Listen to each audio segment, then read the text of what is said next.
তো আসুন আরো একটা ভালো লাগা নিয়ে আপনাদের সবার কাছে ধরা দিক ইন্ডিয়ান ডান্স একাডেমি, যার হাঁসপুকুরিয়া শাখার প্রথম বর্ষের নৃত্যানুষ্ঠান তথা বসন্ত উৎসব চলছে আজকের মঞ্চে জুড়ে। আর বসন্ত উৎসব মানে কিন্তু বসন্তের গান হবেই হবে। সঙ্গে থাকবেন, সাক্ষী থাকবেন আজকের অনুষ্ঠানের বেশ কিছু বসন্তের গান আপনাদের জন্য এখনো দেওয়া বাকি। সঙ্গে থাকবেন শেষ পর্যন্ত।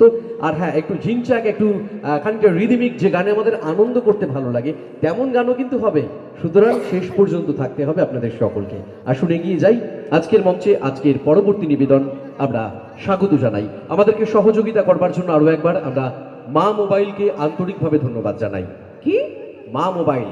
আরে মা মোবাইল না, মার মোবাইল। মার মোবাইল না, দোকানের নাম মা মোবাইল। ও সরি, বুঝতে পারিনি। একদম একদম তোর কথা কিন্তু শুনতে পাচ্ছে, ঠিক আছে? যিনি কর্ণধার তিনি। ও তাই? হ্যাঁ। তাহলে কি আমার জন্য একটা চকলেট নিয়ে আসবে? না না, তোমার জন্য চকলেট আনবে না, তোমার জন্য লাঠি নিয়ে আসবে। এই কেন? লাঠি নিয়ে আসবে না? তুই তখন থেকে যা উল্টোপাল্টা কথাবার্তা শুরু করেছিস, সবাই এখানে শুনছে তুই মেয়েদের নামে বাজে কথা বলছিস। এই না গো, বলিনি। বলিসনি? না। মেয়েদেরকে তো তুই বলছিলি একটু আগে সব মেয়েদের নামে ভালো ভালো কথা বলবি, ছেলেদের নামে কিছু বলবি না, তারপরে মেয়েদের নামে উল্টোপাল্টা কথা বলেছিস। এই না, বলিনি এখনো, একটু পরে বলবো। একটু পরে বলবি? তোর একদম ওই লাঠি পেটা হবে তোর আজকে, দাঁড়া। এই ঠিক আছে, পরের ডান্সটা ডেকে নাও, ঠিক আছে? হ্যাঁ, এখন তো মানে কেটে পড়বি। আচ্ছা চল আমরা ডেকে নিই পরের ডান্স। মঞ্চে আজকের অনুষ্ঠানের পরবর্তী নিবেদন বন্ধু তোমার জন্য।